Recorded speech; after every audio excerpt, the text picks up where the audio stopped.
¿Podría hacer un breve recuento sobre la historia de este concepto? Para eso, prefiero utilizar a un gran historiador del darwinismo, un historiador de la biología que se llama Jean Gallon, que está vivo, es francés y que pues acá en la facultad lo hemos leído mucho. Y él tiene un bello artículo que se llama Eugenismo. Este autor, Jean Gallon, habla de 4 fases de la eugenesia, es decir, la eugenesia existe antes de que exista la palabra. En 1883, recordemos, Galton inventó la palabra, pero no inventó el sentido, es decir, la ideología sobre el mejoramiento de la raza. Digamos que en el tiempo antiguo había muchas prácticas de mejoramiento de los fenotipos. Precisamente Galton, el que inventa la palabra, proviene de un medio de naturalistas ingleses, al que pertenece también Darwin, que se dedican al mejoramiento de animales y plantas. O sea, son, digamos, agricultores y zoocriadores que saben mucho de razas de animales.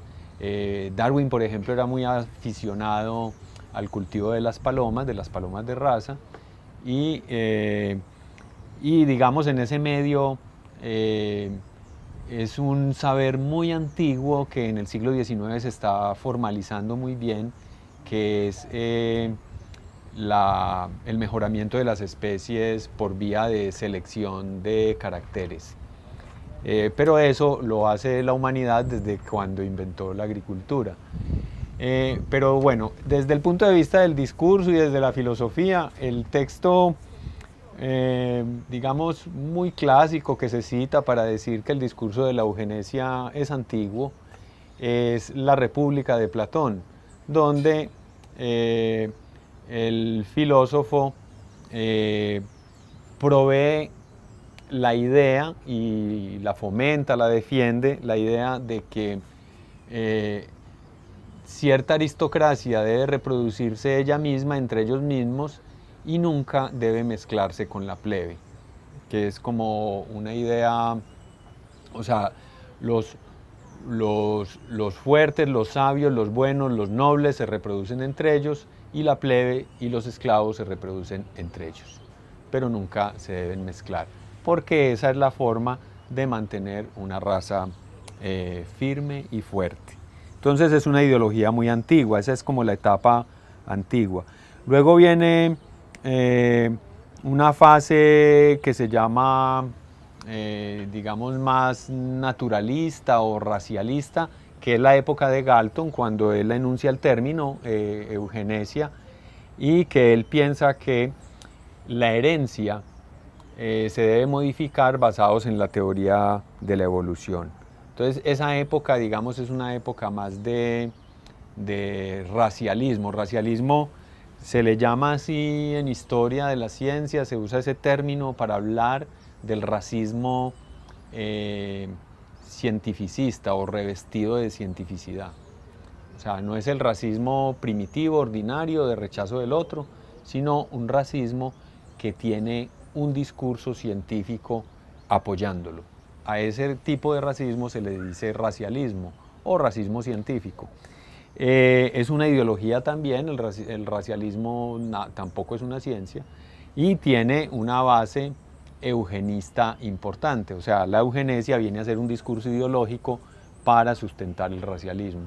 Esa sería como la segunda fase.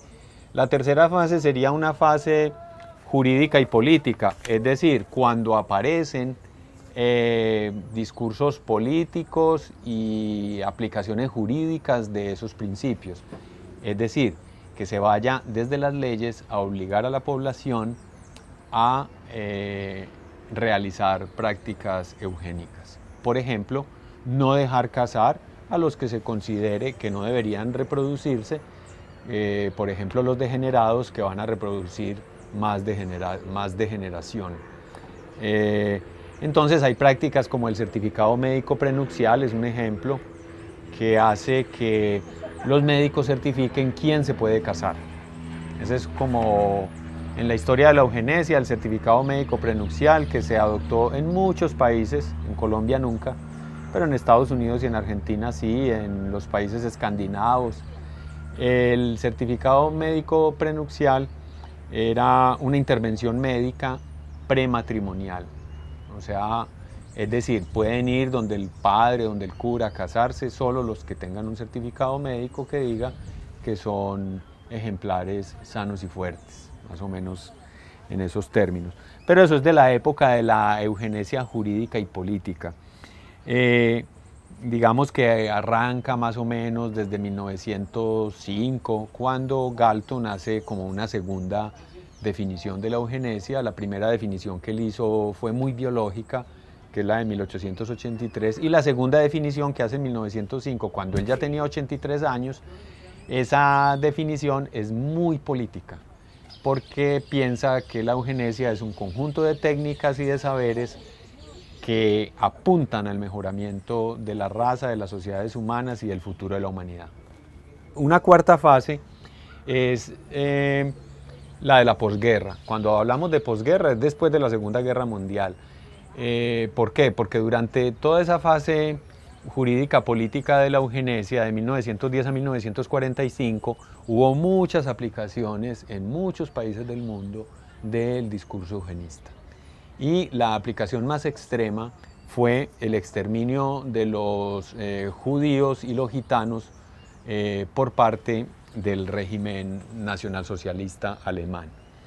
Pero el régimen nazi había comenzado, lo explica muy bien Jan Guyon en su artículo, había comenzado a hacer selección de la población, eliminando a muchos alemanes tarados, locos, delincuentes. O sea, las cifras de eliminación antes de que comenzara el genocidio judío y gitano son altísimas en el régimen nacionalsocialista. Entonces, la eugenesia negativa, se le llama eugenesia negativa a las prácticas eugenistas por eliminación, o sea, impedir la reproducción, impedir que siga vivo, impedir, o sea, cuando las prácticas eugenistas lo que tratan es impedir, se llama eugenesia negativa. Y cuando las prácticas eugenistas lo que tratan es fomentar algo de la vida, se llama eugenesia positiva, porque hay prácticas eugenistas que en vez de cercenar, anular, suprimir, lo que hacen es fomentar, permitir. Entonces existen los dos tipos de eugenesia, los dos se practican al mismo tiempo, pero el gran ejemplo de la eugenesia negativa es el régimen nazi. Entonces esa, digamos que es como la cuarta fase, es el régimen nacionalsocialista. Mejor dicho, con el régimen nacionalsocialista, con lo que a veces llaman la derrota de Hitler, es que termina esa fase y comienza a partir de, termina la tercera fase, que es jurídico-política, y comienza una fase donde retrocede el uso de las palabras que tienen que ver con eugenesia. Las palabras que tienen que ver con eugenesia, eugenismo, eugénico y eugenesia desaparecen porque empiezan a ser consideradas de forma vergonzosa.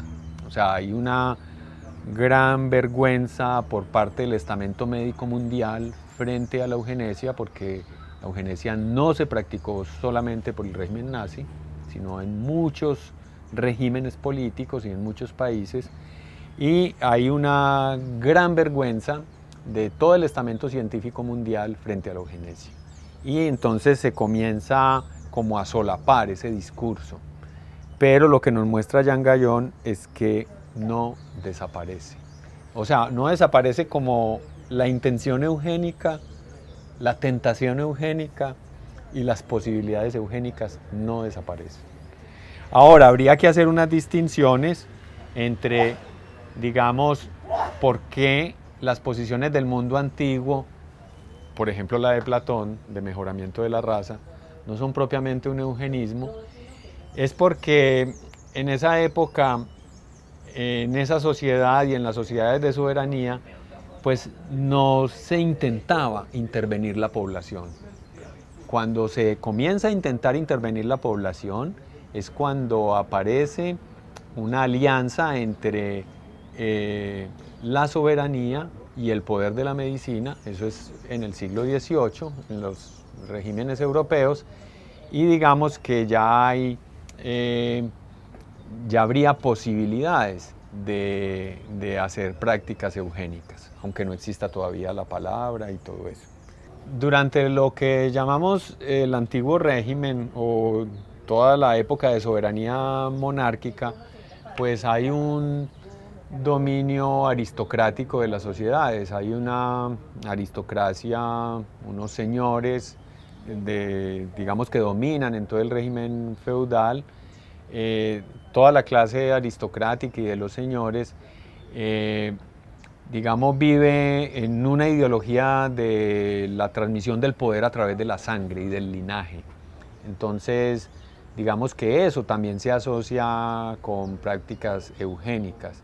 En realidad en esa sociedad los que llegan a ser individuos, los que deciden quién vive, quién nace, el fomento, o sea, no tienen la idea de población, sino solamente de sujetos y súbditos. Entre los sujetos y los súbditos son gente sin derechos, y toda esa gente sin derechos, digamos que se reproduce solo naturalmente. En cambio, la aristocracia tiene una gran intervención sobre sus prácticas de matrimonio y de reproducción. Entonces, toda esa, digamos, toda esa teoría de la sangre, del linaje, de ser bien nacido, de ser de alta cuna, toda esa teoría se asocia también con la eugenesia. ¿Qué es lo que le falta? Pues que no ha habido un discurso científico dirigido al mejoramiento de la población. No existe, aunque existe la ideología de los bien nacidos. Entonces, esa es otra diferencia que habría que hacer. ¿Qué es lo que se junta cuando nace el discurso eugénico a finales del siglo XIX? Se junta la historia natural, la teoría de la evolución, una teoría de la herencia que están haciendo y un gran debate de si se nace torcido o si las taras se adquieren durante la vida. Hay un gran debate sobre eso y de si las taras que se adquieren durante la vida se heredan o no. Entonces, Galton en particular es un gran científico, él piensa que, digámoslo de alguna manera, que uno nace de una vez con todo un programa y que se debería fomentar la reproducción de la gente que nace con los mejores caracteres.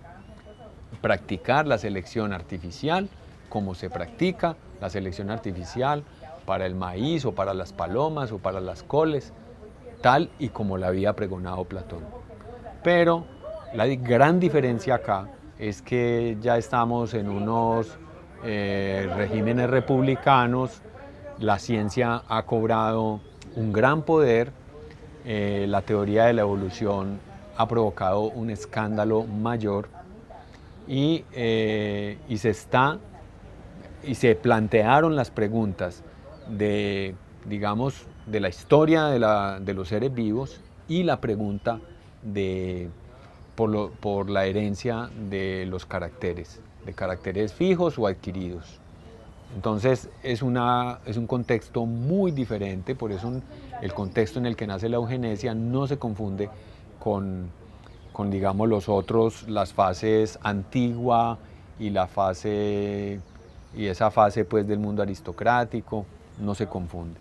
Ya digamos el problema, el último problema es ver si la eugenesia tiene vigencia hoy, porque según lo que hemos mostrado hasta ahora es un discurso muy desprestigiado por lo que pasó con el genocidio judío y gitano.